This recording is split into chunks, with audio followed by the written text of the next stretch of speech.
So welcome to today's podcast where I'm joined by Mr. Richard Hill.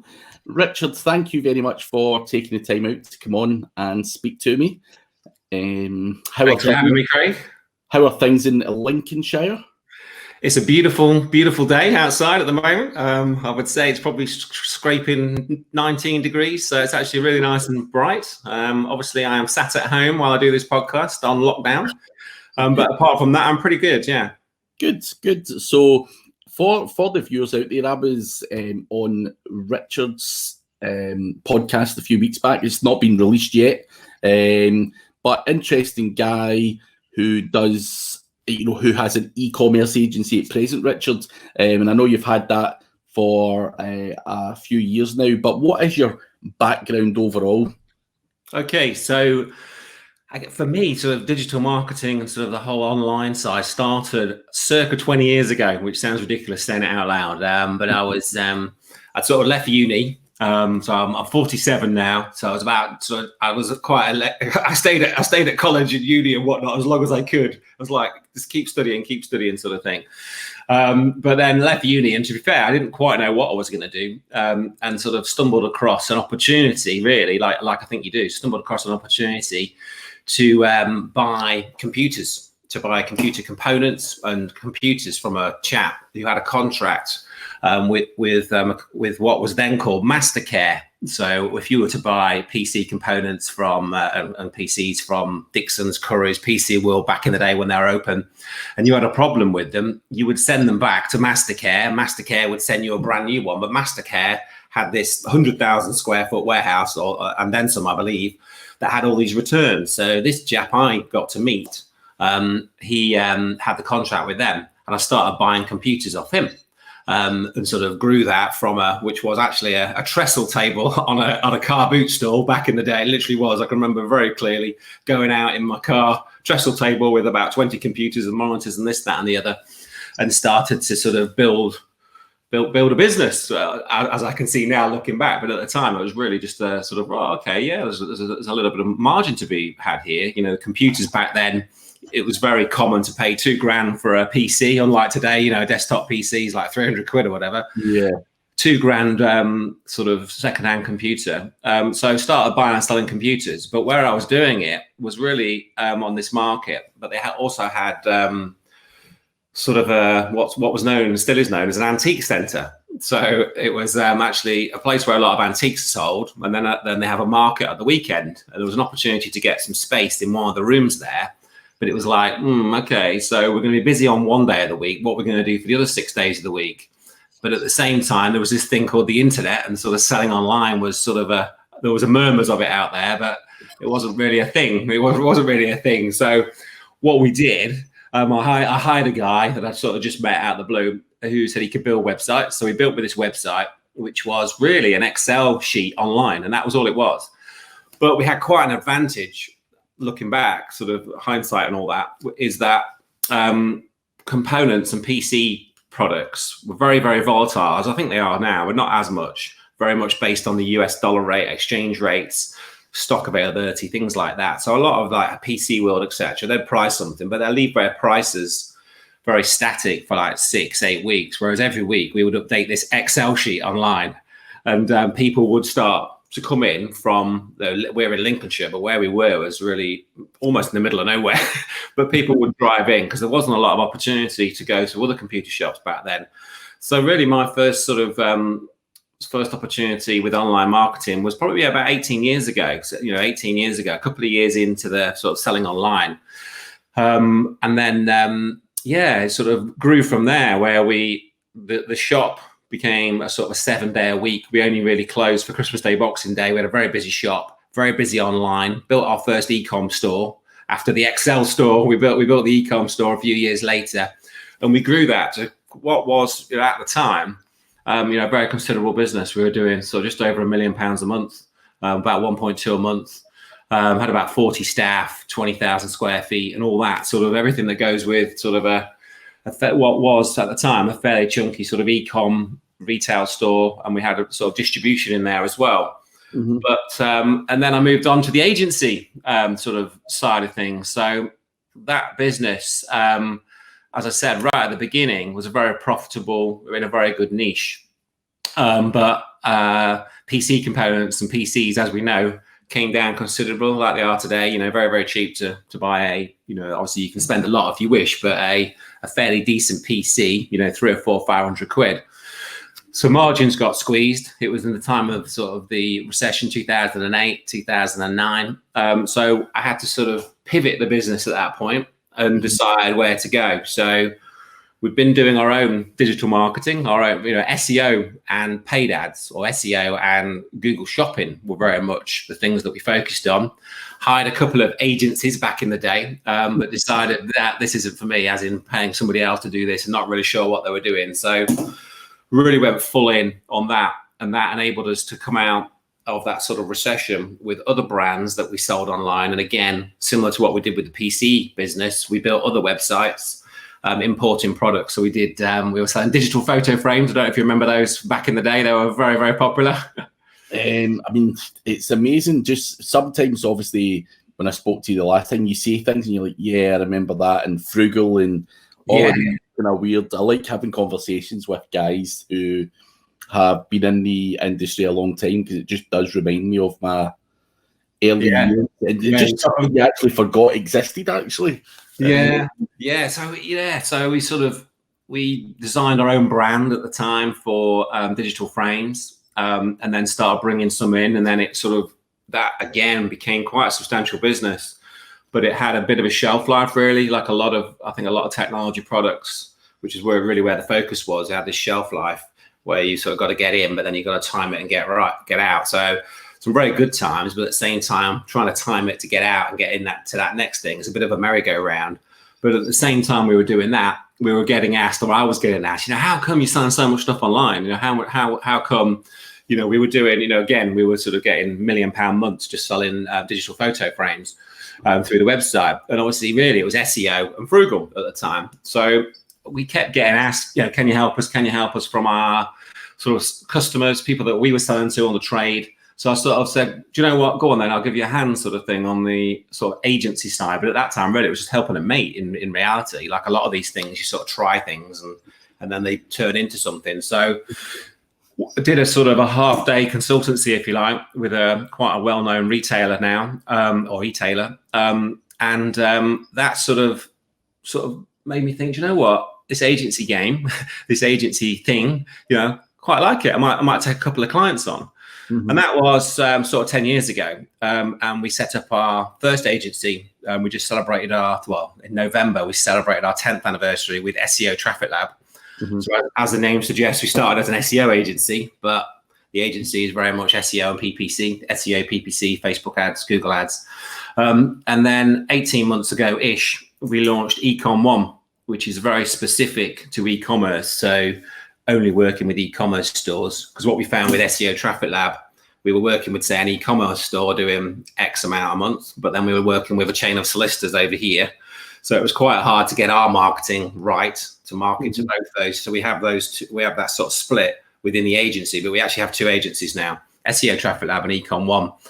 But Ecom One is the core focus, really, is where most of my time is spent. As you know, we're about to launch a podcast in the next, I think, a week on Monday is the current deadline. So looking forward to getting that. Looking forward to obviously getting your episode out there.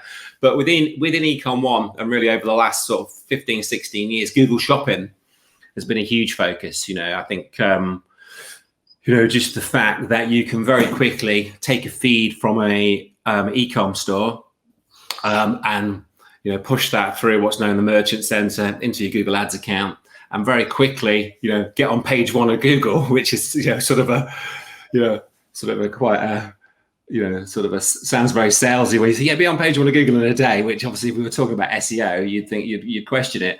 But to be able to take a feed of products, whether that's 100 SKUs or 100,000 SKUs, and have those SKUs listed on the Google shopping listings, or shopping ads listings on first page of Google, is amazing. So that's really been a massive part of my focus.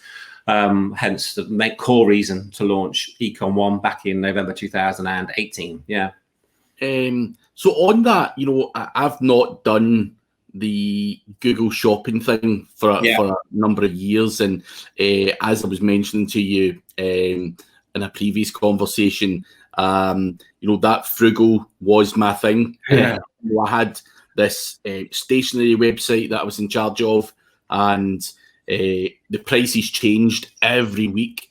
So my process was get the CSV file, upload it into the website, which would fuck up all of my on-page SEO because it overwrote everything. It wasn't just the prices; it basically overwrote everything. And also upload it to Froogle, and in came some money. That was it. There was no optimization as such of the shopping feed. But I'd love to know. That was it was probably about 2006, something like that, when I was doing that stuff. I'm imagining things are a lot more complex now. I mean, when you think of a genius when I done that, and I didn't even know what I was doing. So what's changed from now? What's involved in Google Shopping? Yeah, so go back that sort of circa 2006. You would literally upload a feed and you'd be on page 1 of Google for free, which is the sort of unbelievable thing. The fact that Google would put ads in the index or put your products in the index on page 1, pretty much. Obviously, if there was more than so many, then you might just have to tab to get to your products or click. But ultimately, you'd be on page 1 within a day for free, which is unbelievable. Whereas now, it's not quite like that at all. So obviously, everyone's on Froogle as it was, and then they went to a paid model. And I think that was, I forget the date, maybe 2004, 2005. 14, sorry, not 4. So obviously, sort of gold rush was sort of, for some people, was over because they'd gone from this free to paid. But what that actually meant was it was even better. And what I mean by that was because a lot of people would then abandon it. So there was even less competition, and you'd be like one or two, or one of two, or one of three e-com stores selling a product. And so there was still some really good margins to be had. But like anything, like we said about when you import products, you get those specific times potentially where you catch it right and you get in and you sort of got to get out really, or you've got to pivot. Whereas shopping now, you've got a lot of, like all paid channels, there's a lot of intricacies and things that you've got to set up correctly. So now there's a lot more to it. Absolutely. Like SEO back in the day where you'd tweet your meta title, you'd be on page 1. Well, if only it was that simple now. So Google Shopping now. If you're, I think typically Shopify, Magento, what you're doing, you're taking a feed out of those stores with all of your product data, and that can be extracted via, Shopify and Magento have various plugins that are available, or you can use sort of third-party tools. One we recommend is Datafeed Watch. So use Datafeed Watch is what we would recommend to extract that product data and sort of sit it here. And then basically what you've got there, you've got a mirror of what is on your website, your product descriptions, your price, your availability, and some what you would call custom variables potentially. But what you've got to do is make sure that, a bit like SEO, make sure that your descriptions are thorough, make sure that all the variables that you can complete, you complete, again, like SEO, you don't want to do a page and have no H1, have no keyword research. So with your Google Shopping, you've got to make sure that feed is complete, because the first mistake most people make is they just take a feed straight out of their store, push it into Google, run the ads for 3 months and go, didn't work. And it won't work usually, because you're just taking out the basic feed and pushing in a basic feed and setting up a basic AdWord structure. So you've got to take that feed and then manipulate it, but in a way that, let's say you're selling branded products, for example. Well, on your products page, you might sell Nike trainers. So I go to the Nike trainer category and it might just say size 12. I can't think of any Nike trainer models, but size 12, funky white or whatever the model is, I don't know. And then you push that out. But if there's no mention of Nike in the product description, because you maybe don't need to put it on your own site in some cases. So you've got to add Nike to your product descriptions, not sitting there doing that manually in the back end of the website, adding additional data could screw up your SEO. It's just a laborious task. So using tools like Datafeed Watch, you can just find all the Nike products by looking at the brand column and add Nike Nike, however you want to pronounce it. Yeah. Add it to the descriptions, and then you've got various other variables, and you've got to make sure that those variables are complete. So if you're selling a certain type of products, no doubt, quite often the clients we work with, they've maybe spent a lot of time getting their navigation correct. They've done their keyword research. They've got their cats, sub-subcats, all keyword research correctly. And what they do, they take that product feed and push it into Google AdWords, via the Merchant Center. But their product categorization, they use in Google Shopping's sort of hierarchy of variables. You can have categories or you can have product types. So quite often what happens is companies pull them into categories. But if you spend a lot of time researching your categories for your website, you might find that, let's say you sell, rings, as an example, wedding rings or whatever it may be. Mm-hmm. Google may have rings, and it might not have gold and silver rings as categories. So what's going to happen is it's going to go to a generic category just called rings, mm-hmm. which is not going to help you. So what you need to make sure you do is create, using other variables, which are known as product type, mm-hmm. Create the product types silver and gold, or men's and women's silver and gold. So you're going in and you're basically trying to mirror, assuming that your categorization is strong and been researched on your website, your categorization using product types in your Google feed. And then there's a lot of other sort of custom variables in there as well, which a lot of people miss. They're actually called custom variables. So you could put in like your margin into these custom variables. So then when you're looking at bidding, your bidding structure and strategy, that certain products you've got more margin to play with, you can bid more. You can put in seasonality. Some people have got like summer, winter type products. Some people have got like sale products. But one of the sort of the main things where I think people go wrong with shopping and where the focus needs to be with all this is the focus on ROAS, return on ad spend. So obviously whatever a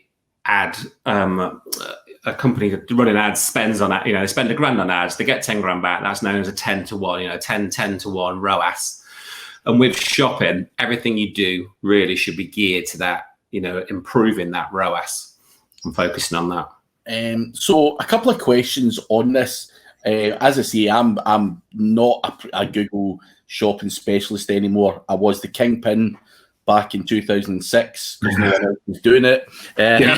But when I was getting a product feed, it was being overwritten all the time. And you're saying there, you'll take this into product watch feeds and what we were basically given, and I'm not sure if it's still the same in today's climate, where the distributor, if you want to call it that, were giving us the list, and we had to pump that into the website, and it was overwriting everything. Yeah, is stuff like that still happening? No, because we're not with Google Shopping. You're not pushing into your website. You're extracting out of your website. So you're only taking what is in the website. So if you change something on your website, that change will be reflected in your shopping feed. So there are some things you've got to think about there. So if you make changes to your product's description, the name of the product, that's going to get pushed through to your feed eventually. And then the feed, you might have said, Trex mountain bike 725 before, if the manufacturer updated it to a 726, that'll eventually push through. And if you were bidding on if you were getting a lot of orders from the key phrases 725, you've got to think about your strategy if things have changed, but the products will still push through. There's one main exception to that.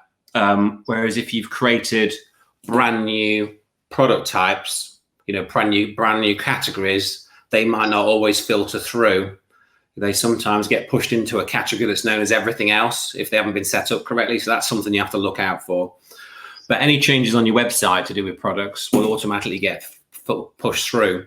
And then also like stock availability. I think a lot of people's concerns can be, well, I've got all these SKUs in Google, and they're all showing and I'm paying for the clicks. But what if something goes out of stock? But you should set it up in such a way that if your feed should be pulling from your store, say every night or more frequently if your stock's very erratic. Every night, pull a feed at 2 o'clock in the morning, 1 o'clock in the morning. And then if a stock item is 0, there's nothing in stock, or if you say anything below 1 don't show, then when we push the ads back out for those products in that data feed, the ads won't show for anything that's not in stock or anything that's got 1 in stock. Yeah. And also, you're always going to be faced with an e-commerce website similar to what I was back in the day, where there was literally 25,000 products was the amount back then. I'm assuming product feeds are a lot bigger.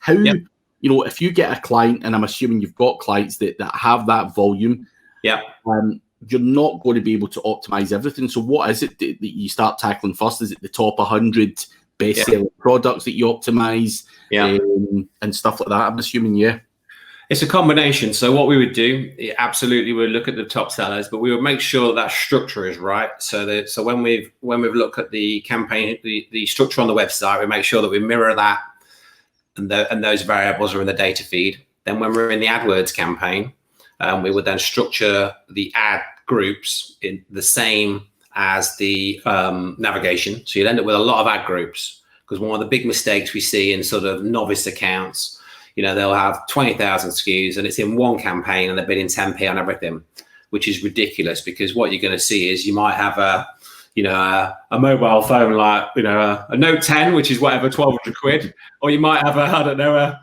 6-year-old iPhone 4, which is 300 quid. Well, if they've been treated exactly the same, you might make, the margins on these things I bet are horrendous, but you can imagine that something that's 1,200 quid, you might make 50 quid out of that, and you might make 30 quid out of that. So you've got to differentiate the bidding structure for the product sets and the profitability in the sets. And one of the best ways to do that is by using what we call the custom labels, custom variables, custom labels. And one of the things we do, and I think anybody listening, this is like probably one of the biggest tips, is, on all e-commerce stores, you've got products from £1 to maybe £3,000. If they've got 20,000 SKUs, that's pretty common.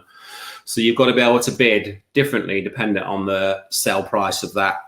And to do that manually is a nightmare, in reality. 20,000 adjustments here, 20,000 adjustments here. And back in the day, we did do that. Whereas now, there's a few things you can do. And so use custom labels and create a custom label. So custom labels start at 0. So you've got custom label 0, 1, 2, 3, and 4, I think it is. So you create a custom label. And that custom label is what we would call price breaks. So we would say anything that is between £1 and £10 goes into the first break, £10 and 1p to £20, second break, and so on, all the way up to the maximum price break. And those breaks might not be in £10 all the way, because you'd end up with so many price breaks where it might be, 0 to 10, 0 to 10, 10 to 20, 20 to 30, 30 to 50, 50 to 100, 100 to 200, 200 to 300, and so on. You end up with about 6 or 8 price breaks, maybe more. And then when you set in your base start bids, it's pretty obvious that 99 times out of 10, the products that you're going to sell for a tenner is less margin than the products that you're going to sell for 100 quid. So at the £10, the 0 or the 1p to £10 break, you might set your bids at 2p, just as an example.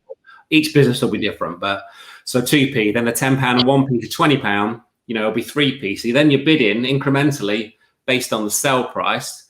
So if you run that through all your campaigns, all your products will then get a base bid to start with, like a start point. But then you've got to try and find, where that bite point is, where there's profitability.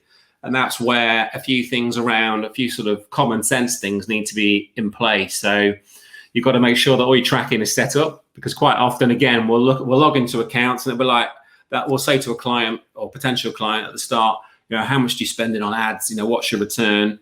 And they'll say, we're spending £5,000 a month. We get about 30k back. You think, well, don't you actually know what that number is?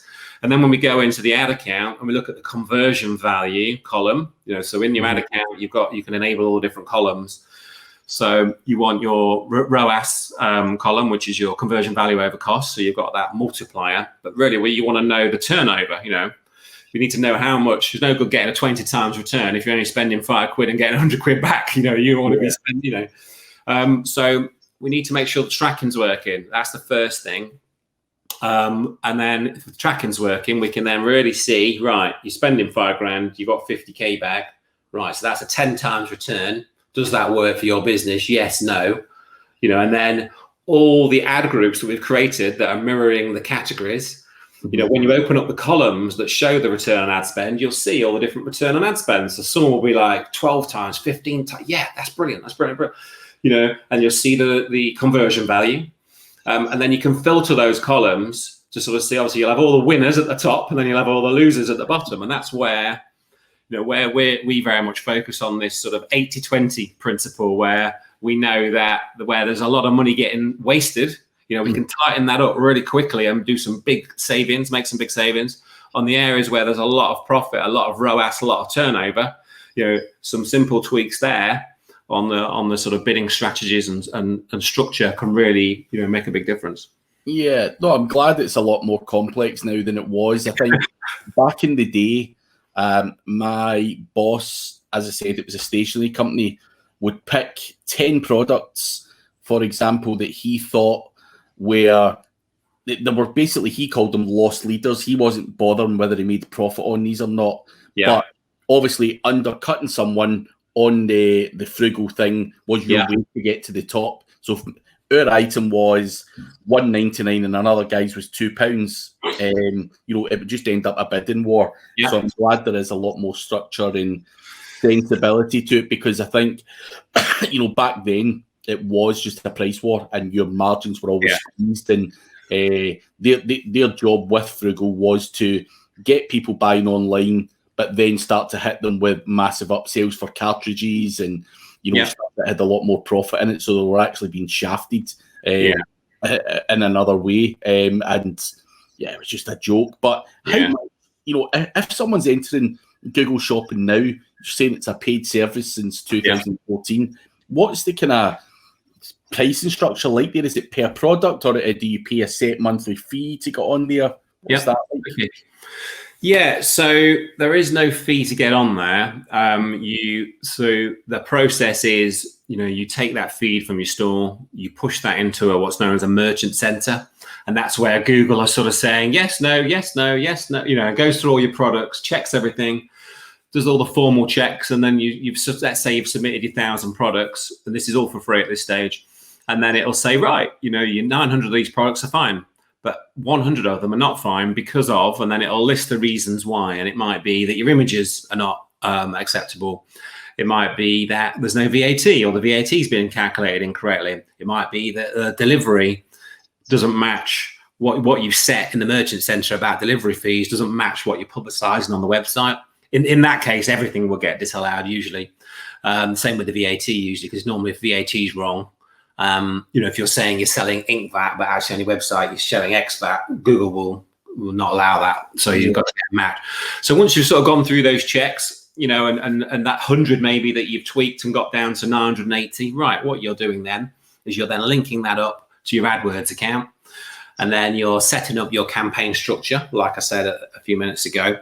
And then you start where you want to start, in terms of budgets, and that's really down to the individual's type of business and marketing budgets. But really, I mean, it's a tough one to say, but you could start with a few £100. Literally, you could start with a few £100. My advice to sort of guys that are already selling online, already doing quite a few £1,000s a month, I would maybe start with like £1,500 a month mark, which would be what, 50 quid a day sort of mark.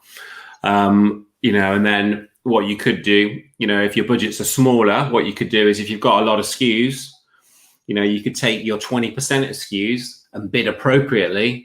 And then the other 80%, you could just literally set 1p bids, 2p bids, just to get a bit of traffic to them, but you're bidding really, really low. So I think guys that are maybe listening in, that are maybe, think, oh, be careful how much we spend. Obviously, you can set how much you want to spend. So you can never really spend more, within a couple of quid, what you set as a monthly budget. And then you can adjust that day. If you decide actually after a week it's going really well, right, we'll turn the budgets up. You can turn them up. So you can start with as little as a few £100s, but my recommendation really would be, to probably go £1,500 mark. And for anyone that comes to you with an e-commerce website, never really done any form of advertising, is that one of the first things you would do, is recommend that the Google shopping feed is done? Is that where you're going to get a lot of instant traction rather than doing your maybe generic Facebook ads or generic AdWords, or obviously SEO takes time to kick in anyway. So I'm assuming that's your first point of. Yeah, I think firstly, as long as they've got they've got a good business. And what I mean by that, they're selling a product that's in demand, so there's got to be search volume for it, which is most businesses. They've got to be competitive on price to a point. They've got to have a good user experience on the site. But if they haven't, that's something we can help them with. But yeah, absolutely. The first thing with an e-commerce store with, at least 100 SKUs ideally, but we can do it with less. Good user experience, Google Shopping, because it's so quick to set up, very, very quick to set up, very, very quick to see, within a match. Obviously we can start generating orders within a day or three, but within a few weeks, we can really get that ROAS point and see where things are very, very quickly. Yeah. No, interesting to see that would be your first port of call, because people are always looking, where should I attribute my to? Is it SEO? Is it this? Is it that? But I think even now I don't hear that many people actually talking about Google Shopping. And when you mentioned, what can we talk about in the podcast? What would be a good angle? I've never heard anyone even suggested talk about Google Shopping. And as I say, it's obviously changed massively since when I was playing with it. But obviously a massive way of getting fairly quick instant traffic, and obviously that ROI comes in. If you spend 15, you can get 15 grand back, or 10, it's just very. Once you sort of got your dashboard set up, you've got your column set up, you've got your conversion tracking set up. It's very black and white. Right, we spent $2 grand, we got $5 grand back. That's a 2.5 times return. Does that work? In most cases, no. We spent $2 grand, got 25k back. Does that work? In most cases, yes. And obviously, everyone's got their number there. What they need. Every business is different. We work in a lot of technology niches where the margins are a lot tighter. So we need more of a 10, 12, 15, 20 times return. But then a lot of own branded product where the margins are amazing, where they're making their own printed clothing, for example, they're making, 400 or 500% margins. If we get a 2 times return, they're still making a lot of money. So everyone's got their own bite point. So it's sort of really the business owner needs to understand that, which usually they do. And obviously, once we know that number, we've got a target. We have a target in the agency as what we aim for all accounts, but then industries can skew that a lot. But and I think once you've got shopping up and running and working, it then enables you to then invest in the other things like Facebook ads, like SEO. So in terms of speed and sort of returns on your marketing, it's an exceptional channel. But I think what people have got to be careful of, they don't just pull a feed, push it in, bid at everything the same, and then go, it doesn't work, because it won't work. So you've got to get into some of the intricacies on it. Yeah, no, it's the same with everything. People say SEO doesn't work because it properly or whatever. Doesn't work, full stop. One last thing I want to ask you, Richard, and obviously you don't have to answer it. But in terms of, a rookie listening to this going, I quite like, this Google Shopping feed thing. How do you, as an agency, and I'm talking about agencies in general, if someone wants to go to you, great, but how do agencies charge for this? Is it a monthly retainer, a percentage of the ad spend, or how is that priced? Yeah. I think there's a couple of models, really. The most common model is quite often a setup fee to set the process up. So to create that feed that we talked about, get everything approved, work with the business owners or the marketing people in the business to get that set up, create the campaign structure.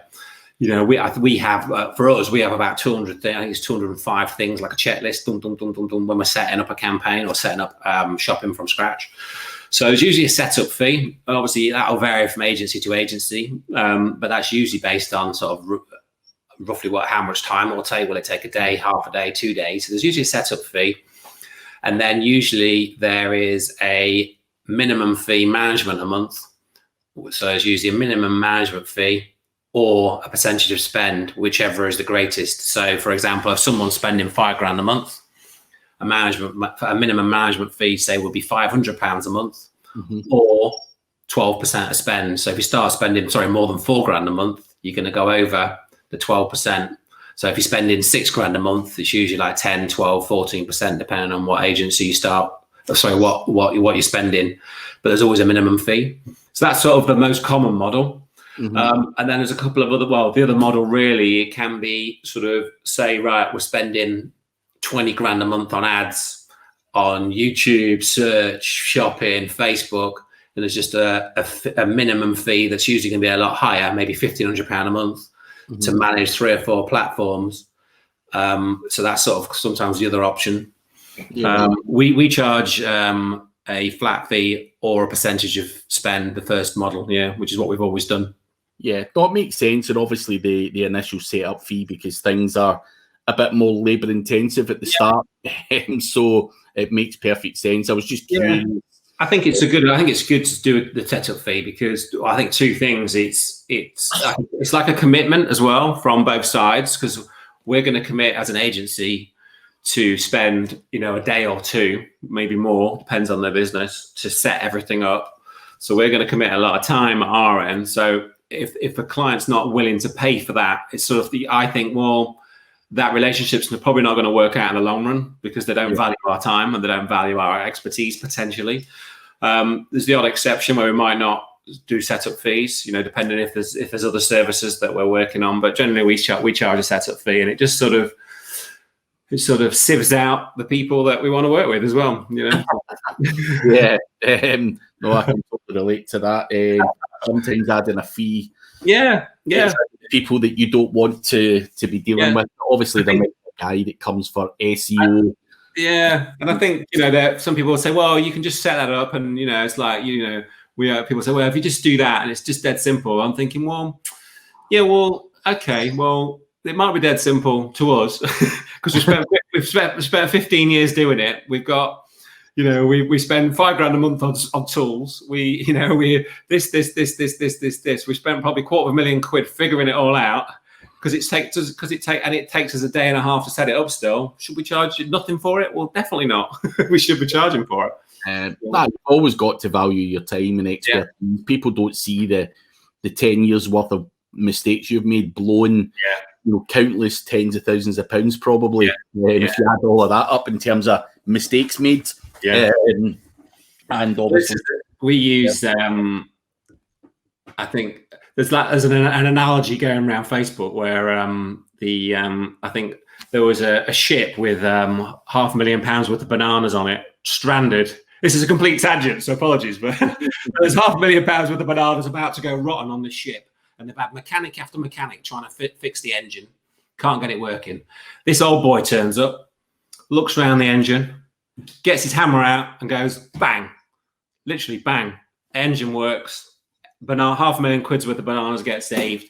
Week later, they get his invoice, and it says fixing engine, £20,000. And the boss man's like, £20,000? You got to be kidding me! The bloke only banged a flipping hammer. So they emailed him back and said, "Can you send us an itemised invoice?" He went, "Yeah, no problem." So he sent it back, and he put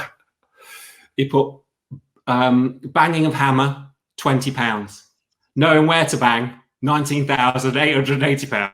It's like, and that's the thing, isn't it? I know in our business, we have spent, years and years, as you have in yours, refining our, say, automation, script technology, a thing called keyword sculpting that we use, and that's got a value, so people, some people do value it massively, but you get the odd nutcase that says 5 minutes, or that only takes you 5 hours. You're like, but there's a lot more in tool usage and everything else. So pricing's another argument for another day. I think that's the thing with I think shopping though, and some digital marketing services, it can be more challenging on the value side, but shopping is very black and white, and that's why I personally love it. Because you're saying, right, we're tipping in £2 grand. Our fees are X as an agency. Let's say we're charging you, £1,000 a month, or whatever it may be, and you're spending £4 grand a month on ads, and we're getting you 38 grand back. Well, those maths are facts. So what's your cost of sale? If your cost of sale is less than, whatever, you're making money or you're not. And it's very quickly, it's very black and white with Google Shopping, as it is with a lot of e-com, with a lot of e-com marketing. That's why I love it. It's very black and white. You're not getting lost in too much of the hairy-fairy, data that some marketers can wrap your finger around and whatnot. It's just right. You spent this, you've got this much back. I think a lot of SEOs that I know over the years have also pivoted into e-com or even just paid ads in general, because it is black and white and they can't be asked arguing about algorithm updates or someone dropping 2 positions for this. When it really doesn't impact the sales anyway. Someone's just being a dick for being a dick that wants to argue. I love nothing better than logging into the AdWords accounts of clients and right, they spend this to get this much back, right? And for both sides, it just gives longevity for them as a business, for us as an agency. We've got clients that have been with us since day one, on shopping. Obviously not everyone, because obviously different variables, but it's just very black and white. So, when you're speaking to clients, it's just nice to be able to sort of say, right, it's this much money. These are the facts. Yeah. Yeah. No, interesting stuff. But sadly, we are nearly out of time, Richard. But if anyone, potentially wants to talk to you about e-commerce, Google Shopping, or any of that good stuff that you have built up over the years, where is the best place to get hold of you? So I would say two places really. The main website for the agency, which is ecom1.com. So that's ecomone.com. And then also on LinkedIn. I'm on LinkedIn, obviously. So just DM me on LinkedIn. And then I'd also say have a listen to the podcast that we're launching shortly, which is Ecom at 1. So every Monday at 1 o'clock, we'll be launching an e-commerce specific episode with the e-commerce experts, either retailers, marketeers, agencies that work in the e-commerce space. But ecom1.com will be the best place. Yeah. And it's just e-commerce. No one can come to you if they're a builder wanting to promote their roofing services or anything like that. So Ecom1 is pure e-commerce. But then I do have another agency, as I said right at the beginning, called SEO Traffic Lab, and that's more for B2B lead generation. So that business very much focuses working with, say, professional services companies that are looking for leads. But they do a similar thing. But obviously that agency doesn't do shopping, because shopping is very specific to e-com stores. Yeah, no, it makes a lot of sense. And thank you very much for sharing some of your insights on there, Richard. That has been a pleasure. For anyone listening, all the links are below anyway, so you'll be able to get in touch with Richard if you want to tap into his 20 plus years experience and stuff like that. So thank you, Richard. My pleasure, Craig. Thank you for having me on. Thank you.